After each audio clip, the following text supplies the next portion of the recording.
News Talk 610 AM and 102.1 FM. KBNU.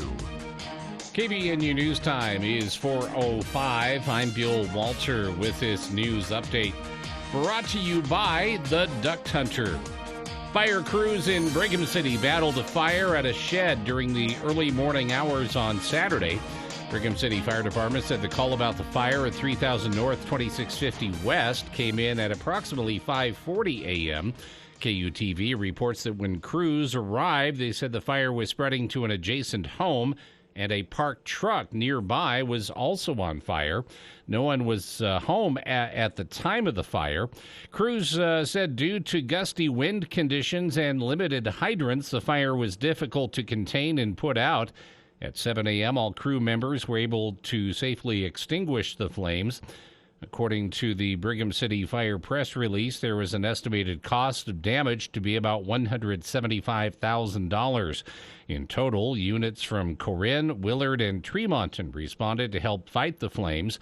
There were no reported injuries as a result of the fire.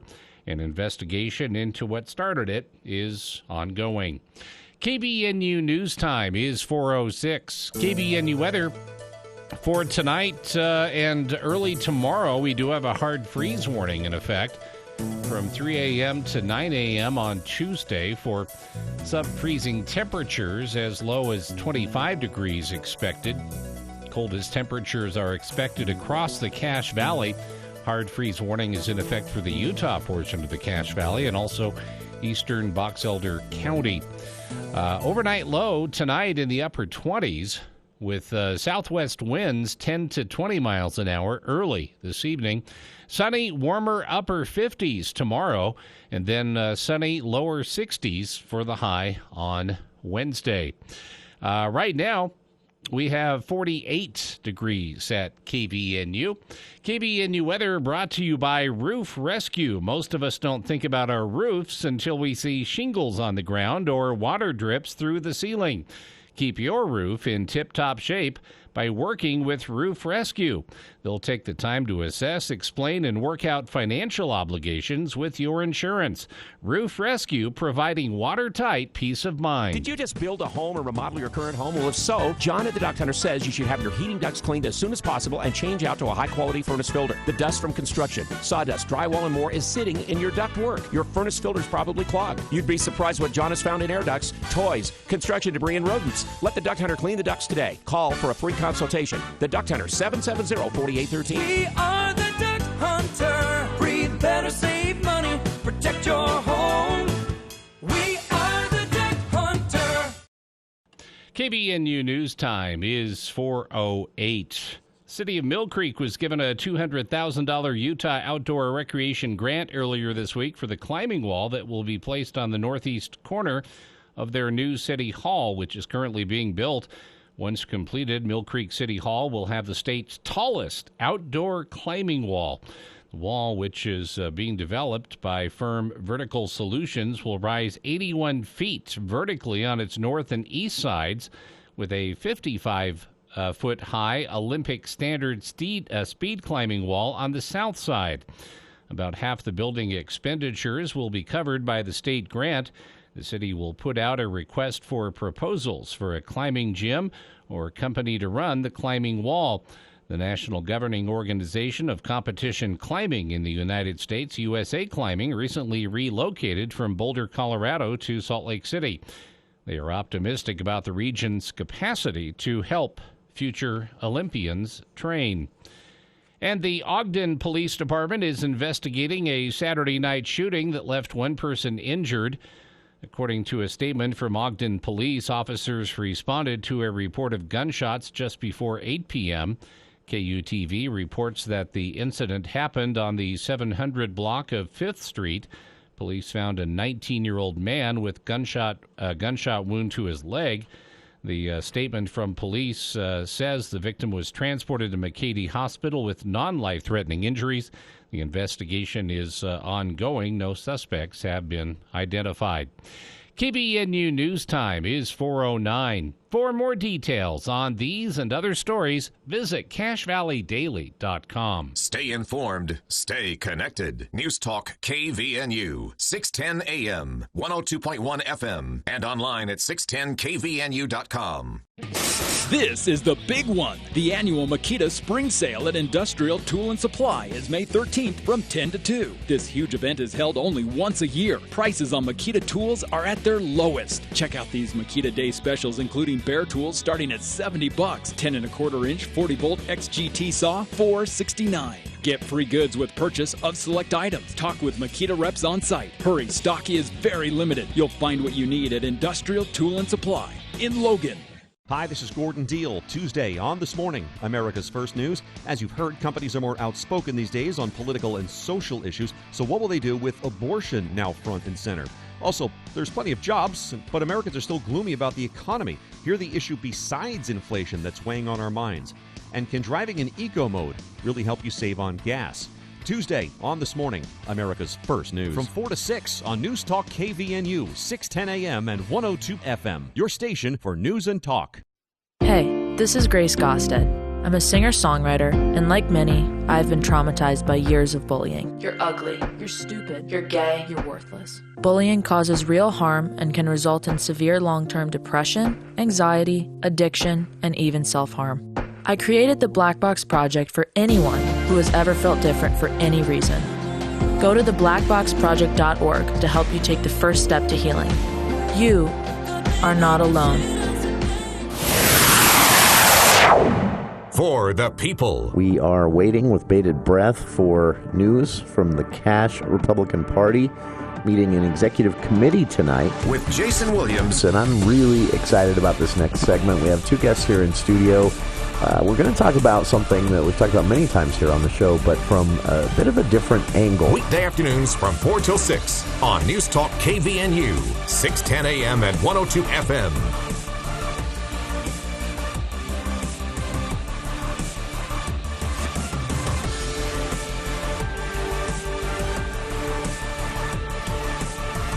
Welcome to KVNU's For the People. It is Monday, May 9th. Thank you for tuning in. Quite a lot going on in the news today. A lot. It's been difficult to follow every single story, but I have an opportunity to actually speak with the person behind some of the big stories today that we'll get to later on in the show. Governor Spencer Cox will actually be here on KVNU tomorrow evening. I'm telling everyone to look at this as a bonus hour of For the People, even though it's the governor's event. I'm hijacking it. I'm kidding. Direct link with Governor Spencer Cox will happen tomorrow evening here on KVNU at 6 p.m.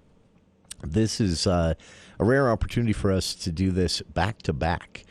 This is a rural event, meaning it rotates through broadcasters throughout the state with an intentional goal of staying out of the more metropolitan areas, so where they already have the monthly Speak to the Governor event and some other regular events. Rural areas have oftentimes just had to make do with that event, Speak to the Governor, and no offense meant to those who organize that event each month, but it ends up oftentimes being very Salt Lake City centered, because I mean that's where most people in the state live. I get it. So it's very cool. The governor launched this direct link event soon after being elected. So we're going on over a year now, and it's the focus that is entirely on rural areas, and that's meant that the questions and comments that come in. This is an unscripted show.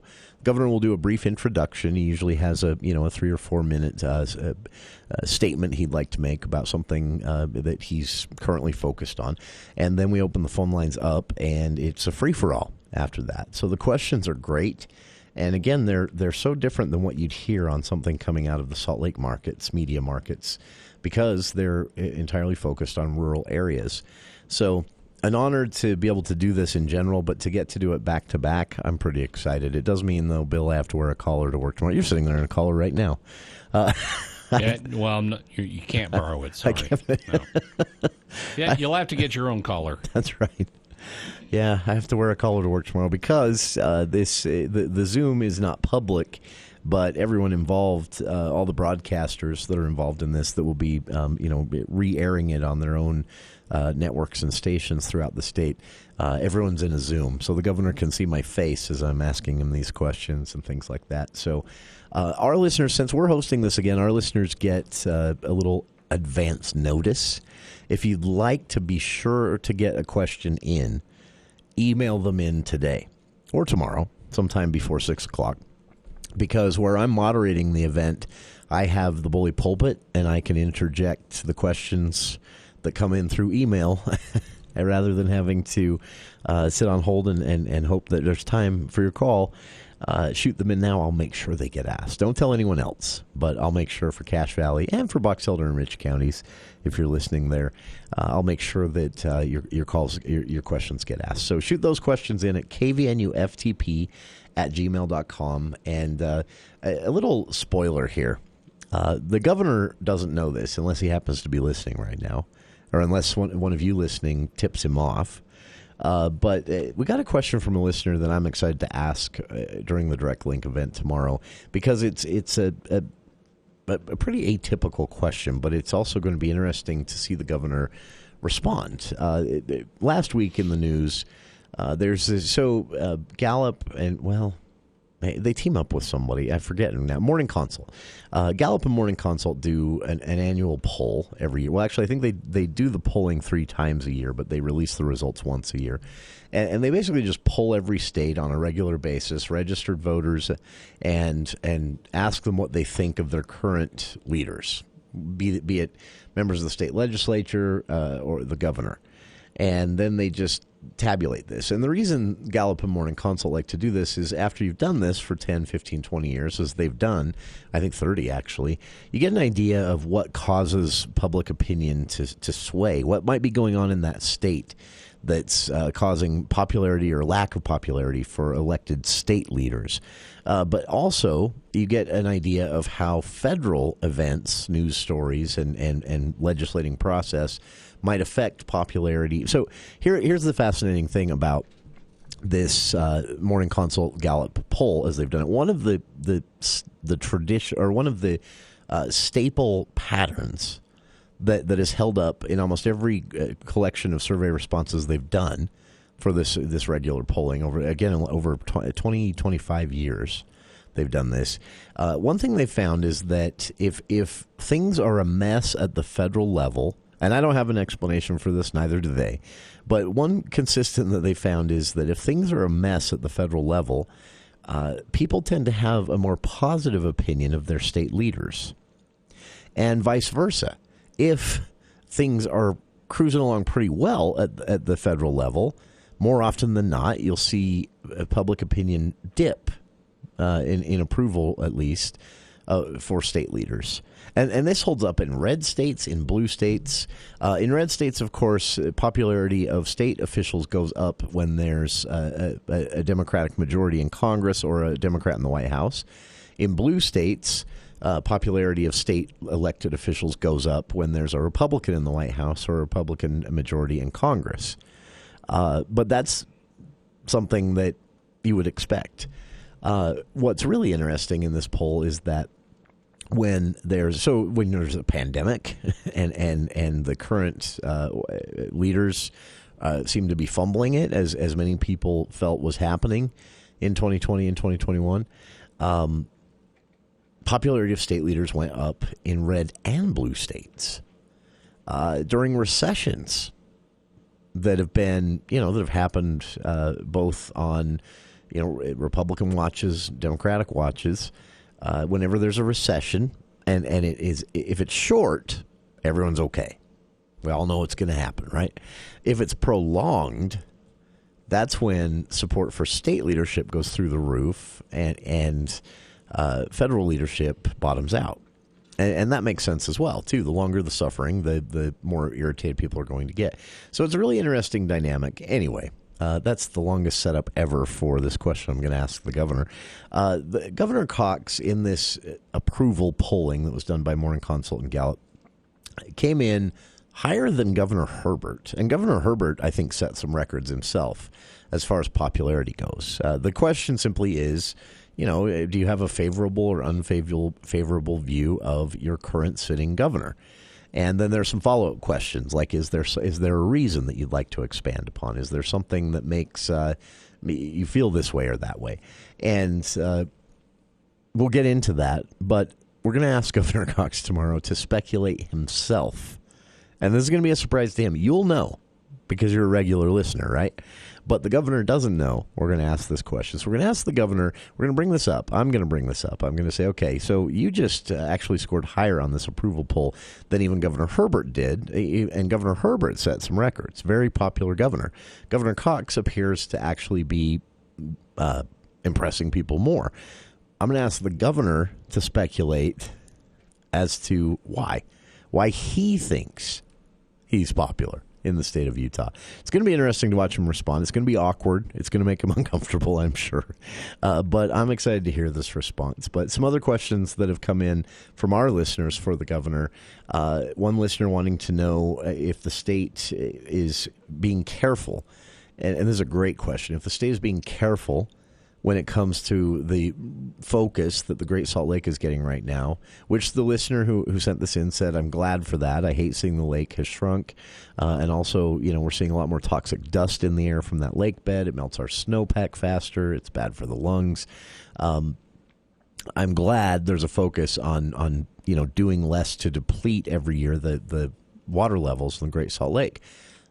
But concerned that's going to come at the cost of the Bear River area or even further upstream into Wyoming. Concerned it's going to come at a cost as far as funding for water infrastructure development, like new reservoirs and things like that, if money is too diverted to the Great Salt Lake. So the listener's question is, how does the governor feel a balance can be best struck in protecting and restoring, at this point, we should use the word restoring, the Great Salt Lake, which no one should have a problem with us doing or object to, but balancing that with, well, at least maybe keeping an eye on the possibility that you could be shortchanging other areas inadvertently by increasing the focus on the Great Salt Lake. It's a great question, and that's another example of something we'll be asking the governor tomorrow. So, again, Governor Cox joining us at 6 o'clock tomorrow night after For the People, but go ahead and look at it as a third hour For the People because you're still going to be hearing me just with the governor. Preceding that on the show tomorrow, Congressman Blake Moore is joining us. We reached out to the congressman and said, okay, we get it. You're a candidate. There's a lot going on in Congress, but can you take some time to have a in-depth, wonky conversation with us? The reason for this is Congressman Moore's office kind of quietly, and I get it, there were some bigger headlines involving Roe v. Wade, but this task force the governor put together with Utahns, this was the governor. Congressman Moore organized a task force of business leaders, development, representatives of hospitals here in Utah, a retired general from the U.S. Air Force that lives here in Utah, Natalie Gochner, former economist with the state and former advisor to Governor Herbert and Huntsman before him. Just some examples, but representing 12 different walks of life. Representatives formed this task force at the request of Congressman Moore, and they spent the last several months researching, learning about, and then in the end here, through this report, making recommendations for the federal debt and deficit. And it is fascinating. It's not what you'd expect. It's not a partisan bumper sticker slogan. It's not just simple-minded ideas like cut, cut, cut, or spend, spend, spend. It's nuanced. It digs into the process behind the budget. It digs into how we can take baby steps, recognizing that the political will to do big things might not be there. It's a really fascinating document. It's wonky, so it's not like reading a novel, but you can download it at blakemore.house.gov right now, and Congressman Moore will be with us tomorrow to talk about this in detail. Again, we asked him to step outside of the campaign for re-election and, as a sitting congressman, talk to us about this report and how it could be implemented. So that's coming up in hour 2 of tomorrow's show. Preceding, again, hour 3 of tomorrow's show at 6 o'clock, a direct link with Governor Cox. So a big day tomorrow. And then on Wednesday, we'll speak with current state representative and candidate for re-election in one of the most heated primaries here in the Valley, being challenged by former state representative, the guy he unseated 2 years ago, Val Potter. Representative Mike Peterson will join us on Wednesday's show. So just a little preview of what's coming up this week. Stay tuned, though. A lot happening in Utah today in the news, and it's really interesting how this comes up again and again and again and again. But the state of Utah in a bit of trouble for how they spent some COVID relief. And good on the state. The state's fighting back. The state's saying, no. This was pandemic relief, the way we spent it. You just have to understand Utah to get that. And I agree with them. And I think they should take this fight as far as they need to take it. We'll talk about a very Utah-specific form of pandemic relief that federal funds were used on that the federal government objects to. But they're wrong. That's coming up in a few minutes here on KVNU's For the People. My name is Dr. Brandon Prevey, and I love being a dentist. I work with Drs. Curtis Taylor, Anthony Larson, and Paul Harris. When people ask where our office is, I actually have 2 answers. First, I spend part of the week at Logan Dental Associates, and then second, I spend the other part at Cherry Creek Dental in Richmond. Both locations are a full-service dental office and can take care of everyone in the family. Call or go online and make your appointment with the offices most convenient for you. Logan Dental Associates in Logan or Cherry Creek Dental in Richmond. This is Sweetwater Window Cleaning. Now spring is here, you'll be wanting to reclaim your home from all that dirt and grime. Why not have us take care of the window cleaning for you? I'm sure you've got plenty on your to-do list already. And let's face it, when you climb that dangerous ladder to clean your own windows, they never come out as good as you'd like. Let us give you that safe, crystal clean, professional results you want. Mention this ad and we'll remove hard water for free. Sweetwater Window Cleaning, 3636543, 3636543. This is Logan City Police Chief Gary Jensen. Scammers are continuing to target people in the Cache Valley. Fraudsters often threaten with arrest, withholding medical care for loved ones, or offer to sell or purchase items at discounted or inflated prices. Many of these scams often involve third-party gift cards or other money-exchanging services. If you receive an offer or are threatened like this with immediate punishment unless you comply, hang up and call the police to report it. Please do not become a victim. Hi, this is Gordon Deal. Tuesday on This Morning, America's First News. As you've heard, companies are more outspoken these days on political and social issues. So what will they do with abortion now front and center? Also, there's plenty of jobs, but Americans are still gloomy about the economy. Hear the issue besides inflation that's weighing on our minds. And can driving in eco mode really help you save on gas? Tuesday on This Morning, America's First News. From 4 to 6 on News Talk KVNU, 610 AM and 102 FM. Your station for news and talk.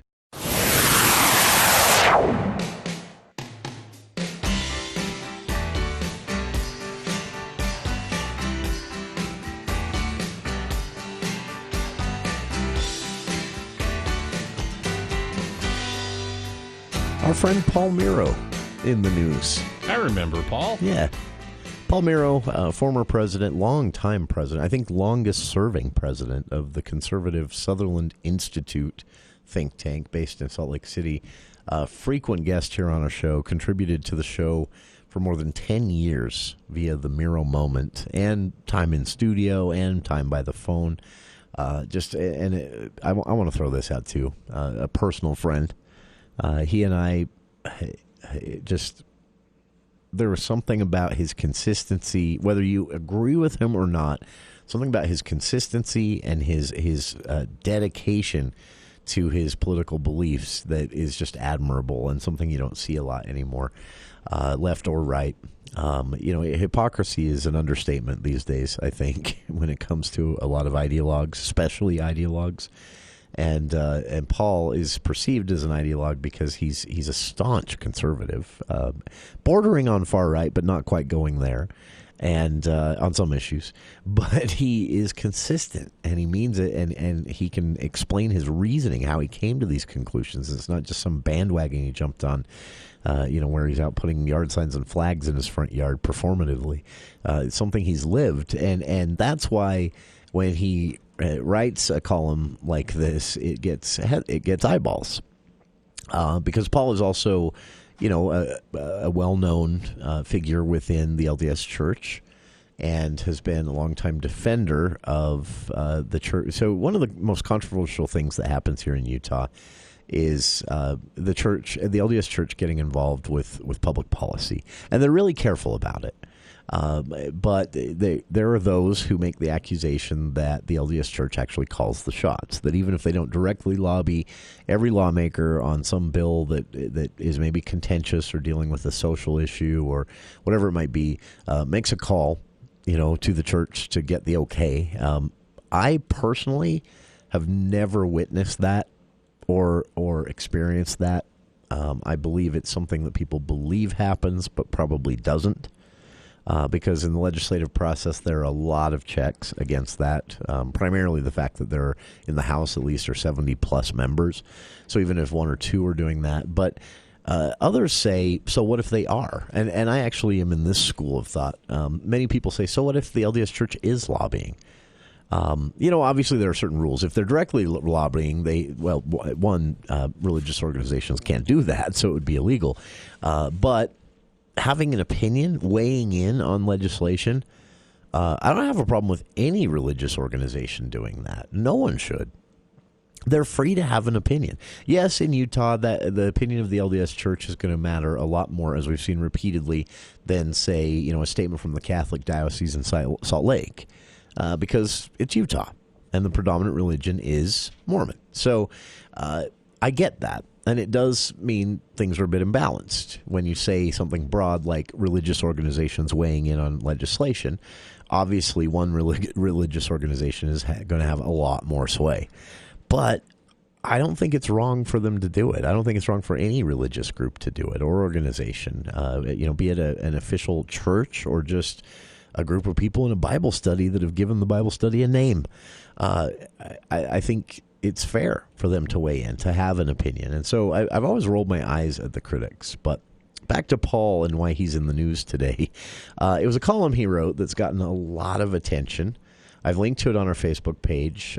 He published this in the Salt Lake Tribune, said he's been thinking about it for quite some time because he realized it would be controversial and might even get him in some hot water with his friends within the LDS Church, which he doesn't intend, is not the intention here, he said. The argument Paul's making, short and sweet, of course, it's got a sensational headline.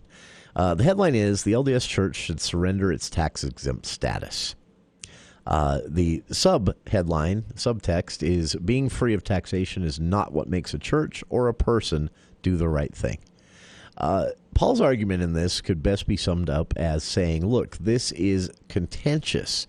The fact that the LDS Church is tax-exempt and yet holds so much sway over public policy in Utah or even outside of Utah in certain states, it shouldn't be controversial. What makes it controversial, Paul argues, is the fact that they're tax-exempt. He argues that the church should voluntarily give up this tax exemption and then be free to lobby as much as they want. It's an interesting argument, and understandably, it's sparked some controversy because it's Paul Miro. It's the conservative former president, longest-running president of one of the most well-known think tanks and policy shops here in Utah, the Sutherland Institute. For our listeners, it's a name that you'll recognize if you're a longtime listener. It was a part of our show for almost 11 years via the Miro Moment and other visits to the studio. And he's a thoughtful guy. And most people who know him, that's the first thing you learn about Paul is he's rational and thoughtful. Whether you end up agreeing with him or not, you can always at least respect how he came to his conclusions. And this, again, is getting some eyeballs. They're either loving this or livid about this, and I'm unable to predict, just someone's political lean, whether they're going to be livid or loving it. But it's an interesting argument. And again, what Paul's basically arguing, he's saying there's a cost to the church for being tax exempt that is not outweighed by that would be fully or that is not outweighed by how they're limited by hanging on to that tax-exempt status. And he says basically members are not going to stop giving to the church, and dropping voluntarily that tax-exempt status would free the church up. They would be able to function as, a registered organization when it comes to lobbying, when it comes to working with lawmakers on policy. And Paul argues that the benefit of that, not just for the church, but in Paul's opinion for Utah, would be greatly outweighed than what they might lose voluntarily giving up that tax-exempt status. It's a really interesting argument, and again, understandably, it is not hit with with just smiles and that's interesting. There's some controversy. There's some people screaming about this online from both sides, those who support it, those who hate it. But it's a really, if nothing else, it's an interesting thought experiment. Paul writes in the column, he says, rather than fight to keep its tax exemption, the LDS Church ought to relinquish it voluntarily now. Tax exemption has nothing to do with what the church is all about or sharing it with the world.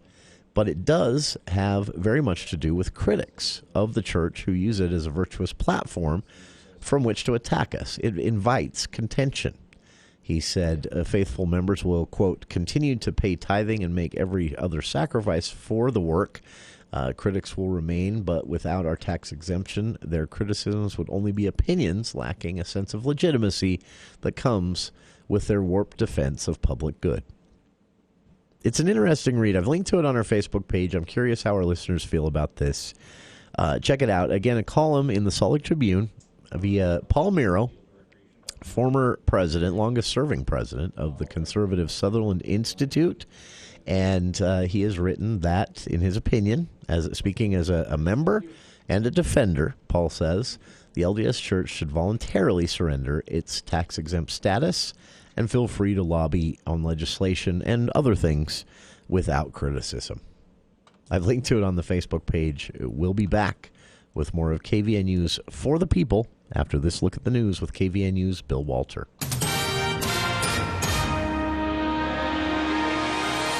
Thank you, Jason. KVNU News Time is 4:36, and the news is brought to you by Northern Steel Buildings. Well, politicians, friends, colleagues all paid tribute to the late U.S. Senator Orrin Hatch at a memorial service in Salt Lake City on Friday. Senate Minority Leader Mitch McConnell called Hatch an old friend and described him as a principled conservative, committed public servant, and man of faith at a ceremony held in a chapel at the Institute of Religion in Salt Lake City. McConnell and others honored both Hatch's legislative achievements, which included participating in the confirmation hearings of dozens of federal judges, cutting taxes, and passing the Americans with Disabilities Act. They also recognized his hardscrabble origins growing up in Depression-era Pennsylvania, his frugality, and his sense of humor. Hatch was laid to rest at the Newton ceremony, or at the Newton Cemetery during a ceremony on late Friday afternoon. Federal water officials have announced they will keep hundreds of billions of gallons of Colorado River water inside Lake Powell instead of letting it flow downstream to southwestern states and Mexico. U.S. Assistant Secretary of Water and Science Tanya Trujillo said the move will allow the Glen Canyon Dam to continue producing hydropower while officials strategize how to operate the dam with a lower water elevation. The decision will not have any immediate impacts on the amount of water allocated for the region's cities and its farms, but it reflects the compounding challenges facing the region, where roughly 40 million people and a $5 billion a year agricultural industry rely on the Colorado River. And Idaho Republican Lieutenant Governor Janice McGeachin, who is running for governor, has a $2,000 budget deficit in her office that will have to come out of next year's appropriations. Documents obtained by the Associated Press show the state controller planning to withhold McGeachin's salary this fiscal year that ends June 30th and then make up that pay next year. The lieutenant governor's salary is set by law, limiting state officials' ability to cut her pay. McGeechan hired a private attorney in a losing effort to avoid releasing public records and was ordered to pay $29,000 in legal fees. McGeechan's office did not immediately respond to a message seeking comment. KBNU News Time is 4:39. The wind is whipping, rain is pouring, branches are falling, and it could hail at any minute. How could you leave your baby out in that storm? Well, I can't park her in the house. Oh, baby, Daddy loves you. I'm so sorry. What can I do? Call Northern Steel Buildings to protect your baby. We build custom agricultural buildings, barns, arenas, warehouses, and equipment storage that's built to last. Schedule a free consultation at northernsteelbuilding.com. That's northernsteelbuilding.com. Value from concept to construction. KBNU weather, we do have a hard freeze warning in effect for the overnight hours, 3 a.m. to 9 a.m. Early on Tuesday for the Utah portion of the Cache Valley and also eastern Box Elder County. Sub-freezing temperatures as low as 25 degrees, and frost and freeze conditions will kill crops, other sensitive vegetation, and possibly damage unprotected outdoor plumbing. So you are urged to take the necessary precautions for that. Other than that, looks like tomorrow is going to be warmer, upper 50s for the high, with southwest winds 10 to 20 miles an hour in the afternoon, and sunny lower 60s on Wednesday. Right now we have 43 at KBNU. KBNU weather brought to you by Napa Auto Parts. They have the items you're looking for, the parts you need, use, and rely on every day, plus hard-to-find items that you're looking for at your 5 locally owned, pressed into Providence, Napa Auto Parts. For more details on these and other stories, visit CacheValleyDaily.com. Let's check Wall Street now with Edward Jones. This is Branch Office Administrator Brittany Chambers bringing you the Daily Financial Market Report on behalf of Edward Jones. Markets continued last week's sell-off today as investors look to surging inflation and monetary policy tightening. Technology continues to be the hardest hit sector, with the NASDAQ falling more than 4%, while energy, which has held up well this year, was also negative as the price of oil falls. Bitcoin, which was trading at about $40,000 last week, has plunged to around $30,000, a sign that investors are trying to de-risk their portfolios. U.S. 10-year bonds reached a new post-pandemic high of 3.185% as investors price in future Fed rates hike. On the international front, Asian and European stocks were also lower. In Edward Jones' view, a recession is not inevitable, as we entered the year in a position of relative strength with consumer spending continuing to be resilient and the unemployment rate continuing to fall. Although Federal Reserve policy tightening can cause an economic slowdown, Fed officials have indicated that they expect to execute a soft landing and bring inflation down without causing a recession. U.S. equities closed lower today. The Dow closed down 654 points at 32,246. The NASDAQ closed down 521 points at 11,623.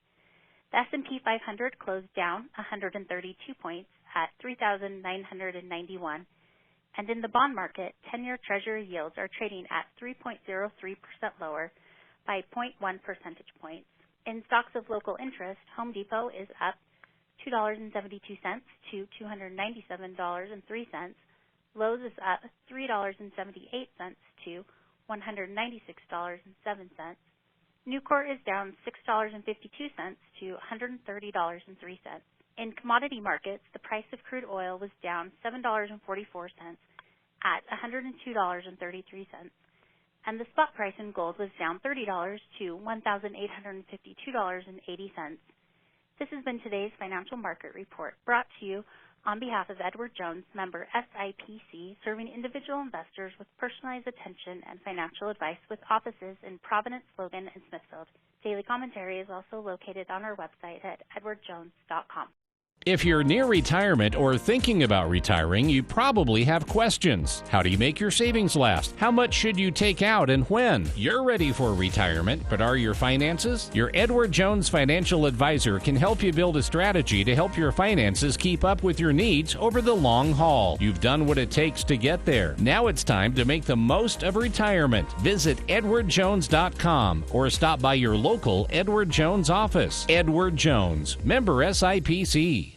Cache Valley Hearing and Audiology is Cache Valley's most trusted name in hearing aids. Once again, you'll be able to hear a loved one's laughter and understand conversations. Schedule a free hearing evaluation with Dr. Paul Daines at Cache Valley Hearing and Audiology. Call 753-4327. That's 753-HEAR. Or visit cachehearing.com. Bring back what you've been missing. Bring back Cache Valley Hearing and Audiology.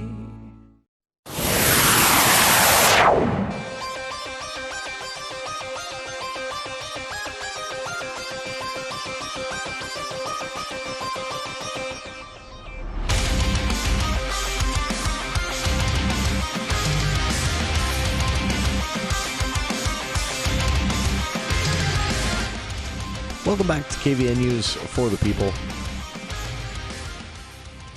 Also in the headlines today, this is something that you're going to hear a lot more about heading into the legislative session, and it's tough to make any prediction where this goes in any way, shape, or form. But Utah, if you remember, in 2019, there was a tax reform process that played out. The short version of this, there's an issue. There's a structural issue when it comes to Utah's budget. It doesn't mean, as we just saw, in the budget that was just passed by lawmakers, reflecting revenue numbers they saw at the end of 2021 and first of projections at the first of 2022.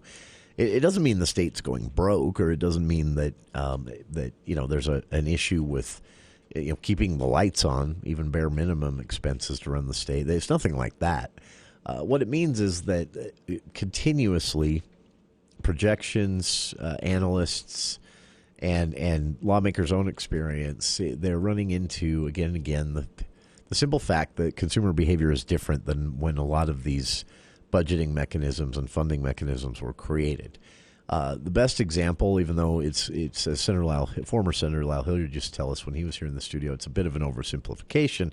The easiest way to understand what we're talking about is that we spend more on services than we do products.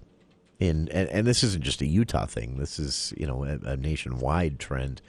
And so things are taxed in a certain way, and that was paying the bills just fine, and it still is, but it's paying the bills just fine at a closer margin each and every budgetary cycle. So they're seeing the wiggle room that they are most comfortable having shrink each and every year. And so the goal in 2019 was to hold this statewide public hearing tour, a lengthy process of a committee meeting and public hearings and public meetings once a month for, I think, 9 months. And the goal at the end was to put together a broad tax reform package, pass it in a special session in December, which lawmakers had just been given the right to call themselves into by voters on the ballot in 2018. I really wish we hadn't given them that power.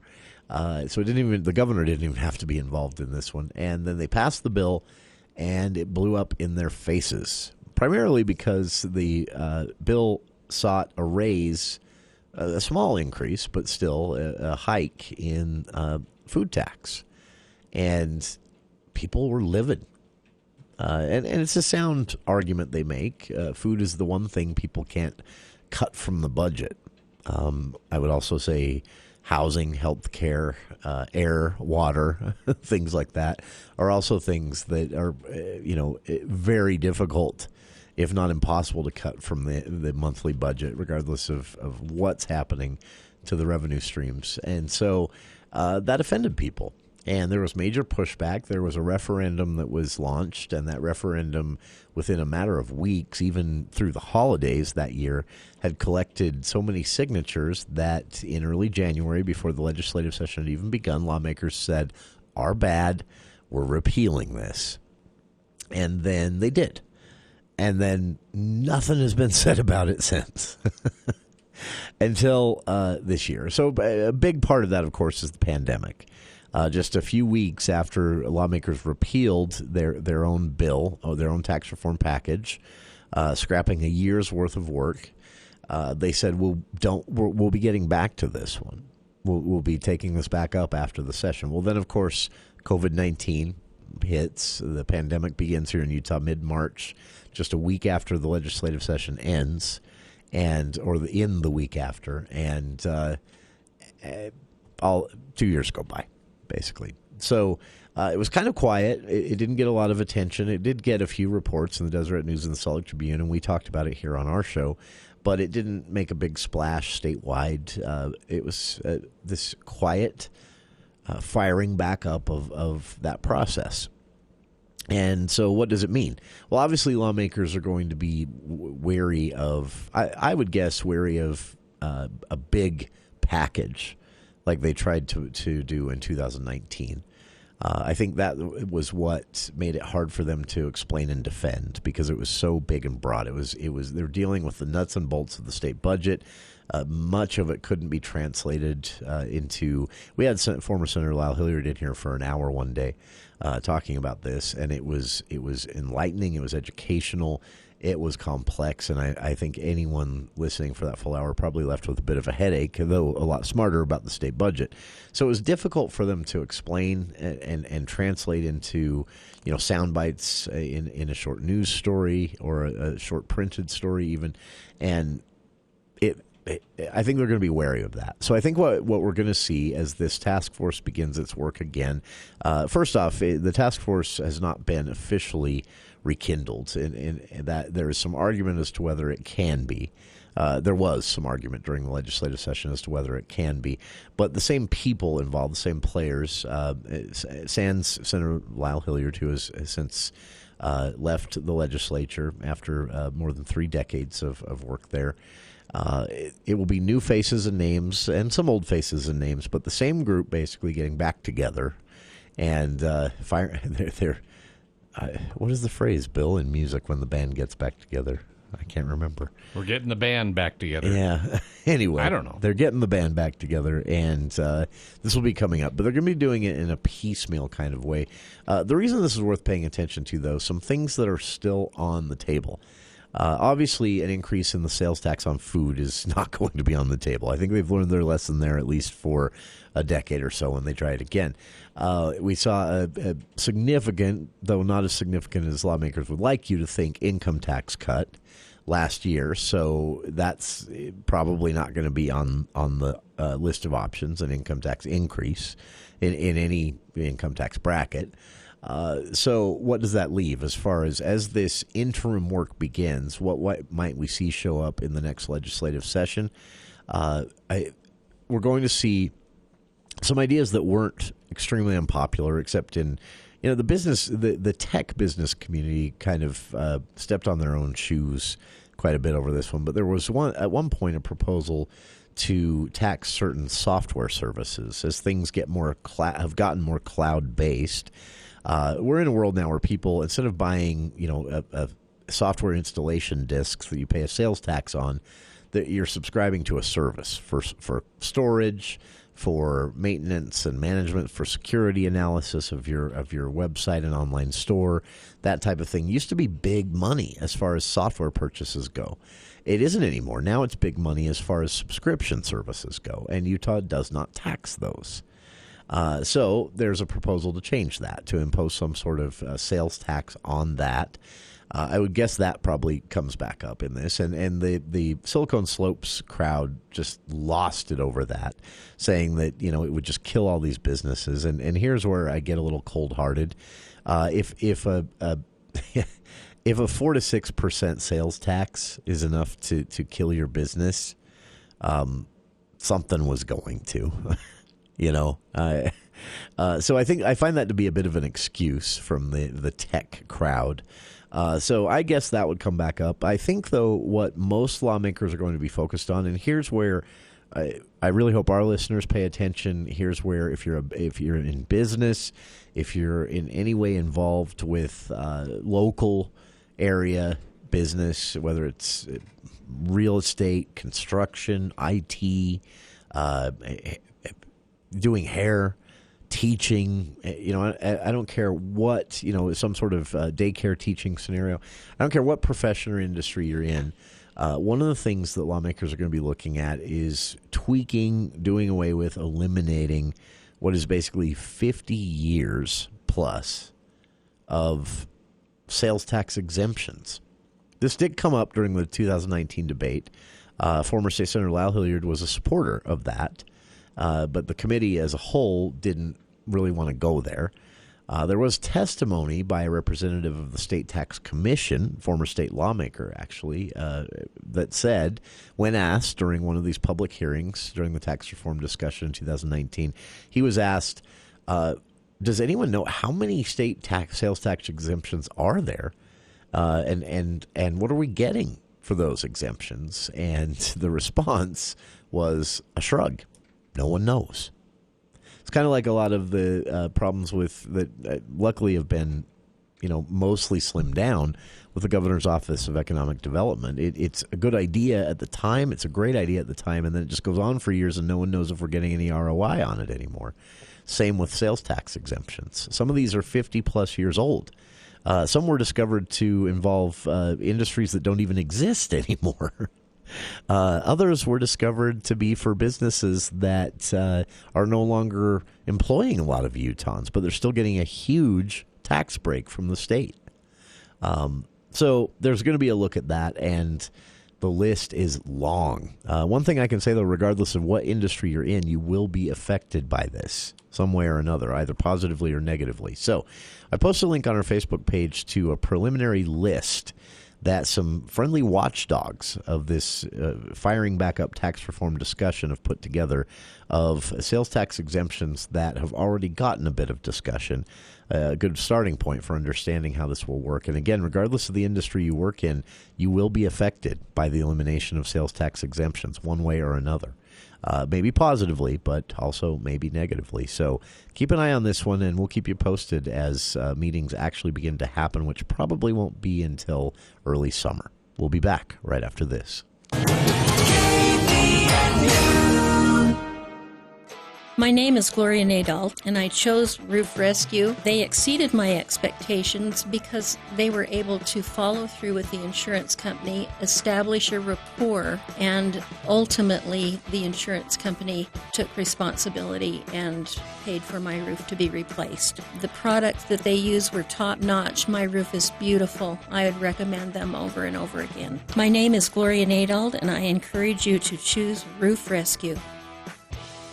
Here's Chad Norton, the lawn doctor, with a tip for your lawn. The way you water your lawn makes a big difference. Water restrictions and water costs have both increased over the years. Lawn Doctor is excited to introduce a new service that keeps your lawn green and healthy while watering less. One application of our new HydroGuard service reduces your water frequency by up to 1 day a week, saving you water and money. Watering help, fertilizer, weed, and pest control. Call Chad Norton, the lawn doctor, at 753-LAWN. Follow them on Facebook or go to LawnDoctorCashValley.com. Nothing better than a good night's sleep and a comfy chair to sit in. And they can help with both those things at UNI Furniture. A therapeutic mattress or something from UNI's full lineup of Maloof will increase your chances of a good night's sleep. And for the comfy chair to sit in, you need to visit UNI's Chair Heaven. So many chairs at UNI because they carry so many styles and kinds of chairs. And shoppers are always happy when they see the prices at UNI. For a good night's sleep or a comfy chair to sit in, visit the place where there's always a better buy, UNI Furniture, downtown Logan. Coming up on the Tuesday edition of the Clay Travis and Buck Sexton Show, Biden trying to convince you that inflation is not the Democrats' fault. Well, that's not going to go over very well. Plus, Clay, what do you got? We've got a couple of great guests. Douglas Blair at the Daily Signal. He was actually out amidst all the people that were protesting around the Supreme Court justice houses and Senator Marsha Blackburn. Come hang with us, Tuesday edition. 10 to 1 on News Talk KVNU, 102 FM and 610 AM.